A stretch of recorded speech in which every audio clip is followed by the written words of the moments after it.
Parashat Noach, Genesis 6:9 through 11:32. First Aliyah.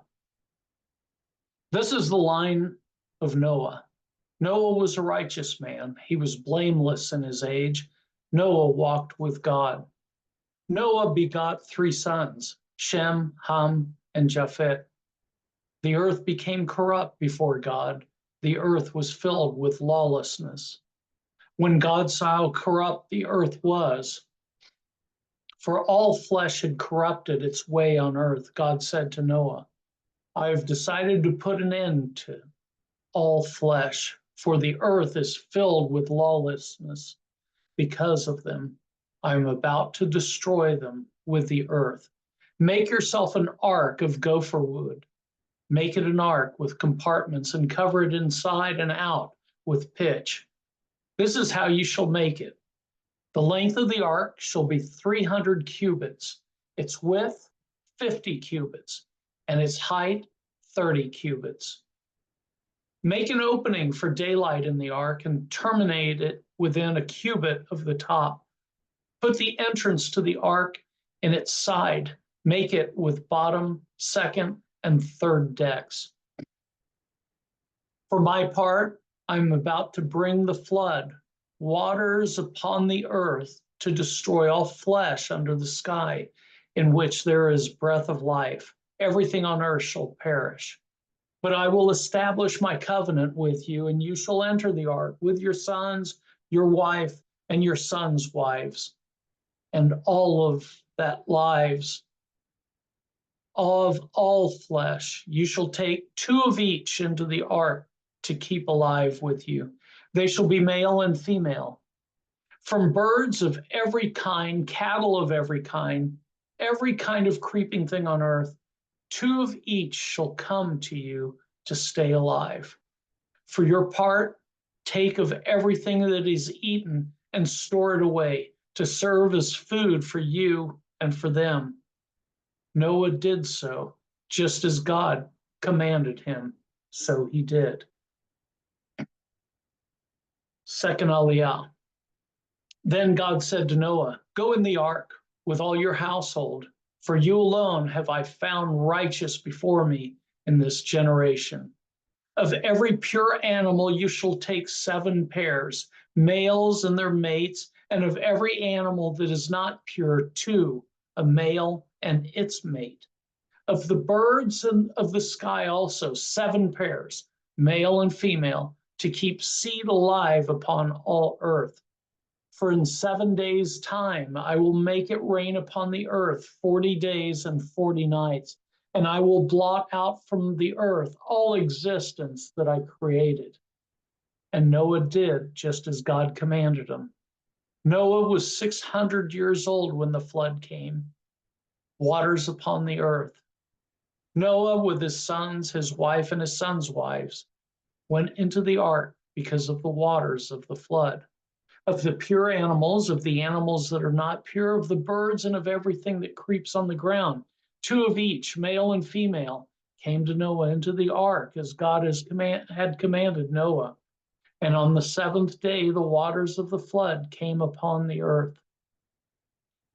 In the 600th year of Noah's life, in the 2nd month, on the 17th day of the month, on that day, all the fountains of the great deep burst apart, and the floodgates of the sky broke open. The rain fell on the earth 40 days and 40 nights. That same day, Noah and Noah's sons, Shem, Ham, and Japheth, went into the ark with Noah's wife and the 3 wives of his sons.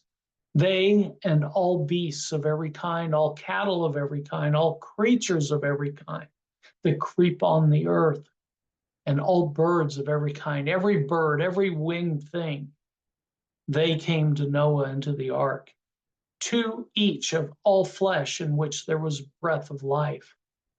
Thus they entered that compromise, male and female of all flesh, as God had commanded him, and God shut him in. Third Aliyah. The flood continued 40 days on the earth, and the waters increased and raised the ark so that it rose above the earth. The waters swelled and increased greatly upon the earth, and the ark drifted upon the waters. When the waters had swelled much more upon the earth, all the highest mountains everywhere were under the sky were covered. 15 cubits higher did the waters swell as the mountains were covered, and all flesh that stirred on earth perished, birds, cattle, beasts, and all the things that swarmed upon the earth, and all humankind. All in whose nostrils was the merest breath of life, all that was on dry land died.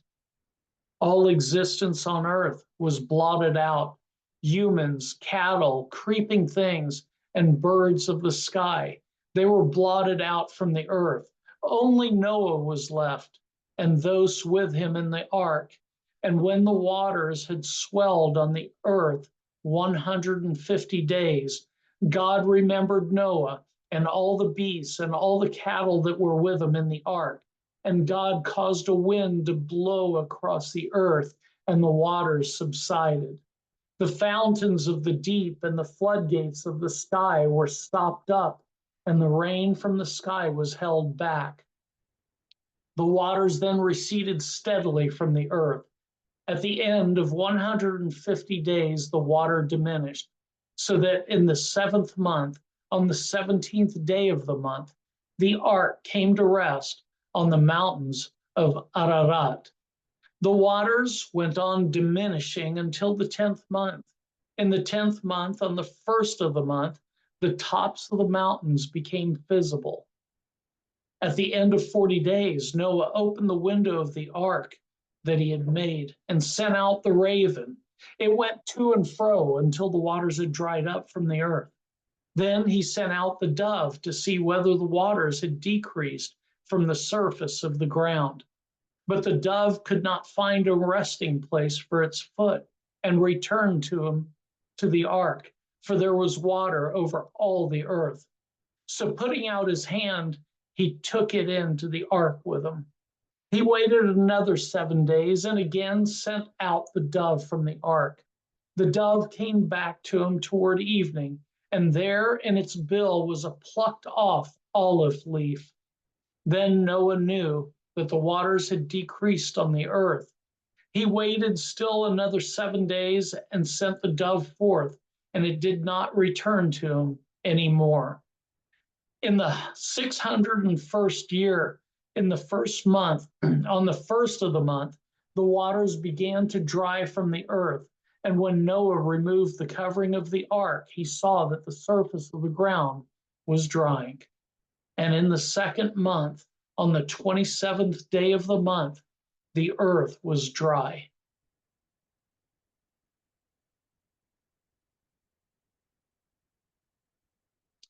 Fourth Aliyah. God spoke to Noah, saying, "Come out of the ark together with your wife, your sons, and your sons' wives. Bring out with you every living thing of all flesh that is with you, birds, animals, and everything that creeps on earth, and let them swarm on the earth and be fertile and increase on earth." So Noah came out together with his sons, his wife, and his sons' wives.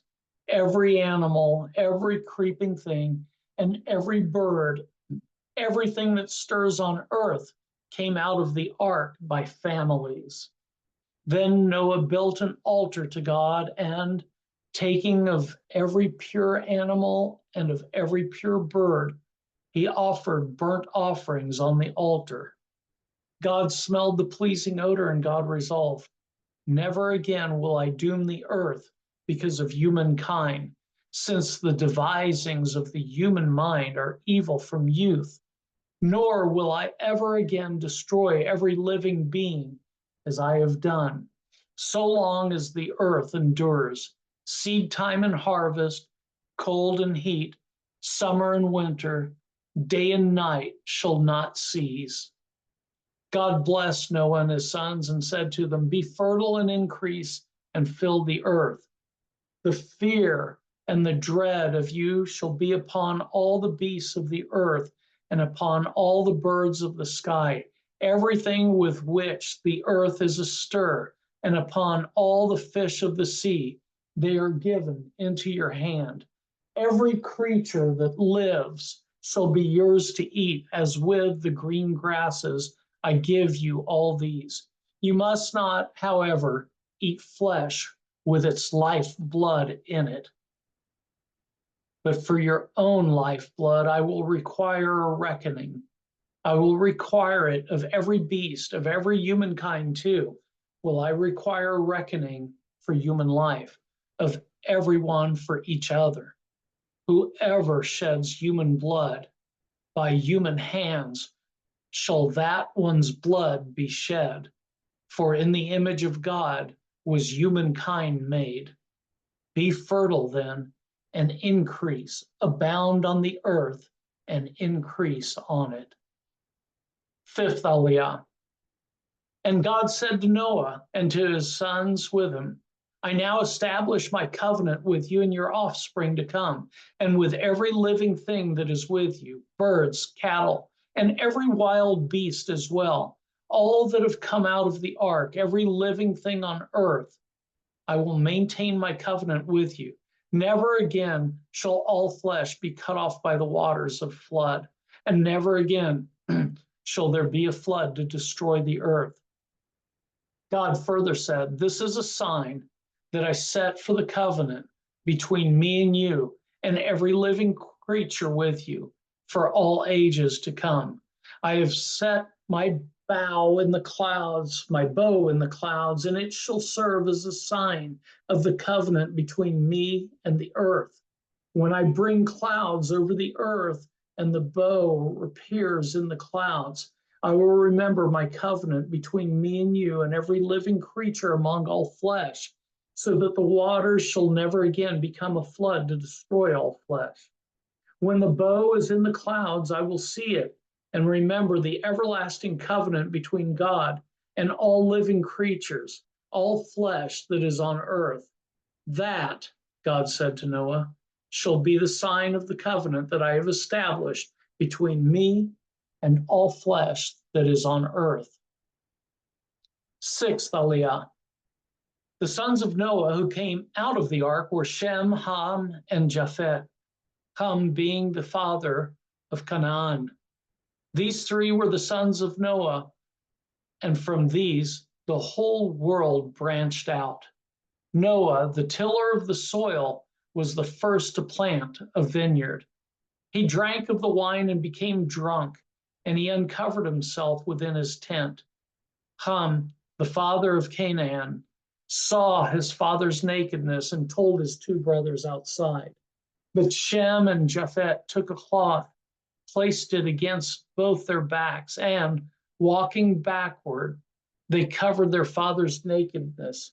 Their faces were turned the other way so that they did not see their father's nakedness. When Noah woke up from his wine and learned what his youngest son had done to him, he said, "Cursed be Canaan. The lowest of slaves shall he be to his brothers." And he said, "Blessed be God, the God of Shem. Let Canaan be a slave to them. May God enlarge Japheth, and let him dwell in the tents of Shem, and let Canaan be a slave to them." Noah lived after the flood 350 years, and all the days of Noah came to 950 years. Then he died. These are the lines of Shem, Ham, and Japheth, the sons of Noah. Sons were born to them after the flood. The descendants of Japheth: Gomer, Magog, Madai, Javan, Tubal, Meshech, and Tiras. The descendants of Gomer: Ashkenaz, Rifhat, and Togarma. The descendants of Javan, Elisha, and Tarshish, the Kittim, and the Dodanim. From these, the maritime nations branched out. These are the descendants of Japheth by their lands, each with its language, their clans, and their nations. The descendants of Ham, Cush, Mizraim, Put, and Canaan. The descendants of Cush, Seba, Havilah, Sabta, Ra'amah, Sabteka. The descendants of Ra'amah, Sheba, and Dedan. Cush also begot Nimrod, who was the first mighty figure on earth. He was a mighty hunter by the grace of God, hence the saying, like Nimrod, a mighty hunter by the grace of God. The mainstays of his kingdom were Babylon, Erech, Akkad, Calneh, in the land of Shinar. From that land, Ashur went forth and built Nineveh, Rehoboth-ir, Calah, and Resen between Nineveh and Calah, that is, the great city. And Mizraim begot the Ludim, and Anamim, and Lehabim, and Nephtuhim, and Patrusim, and Kasluhim, and Kaphtorim, whence the Philistines came forth.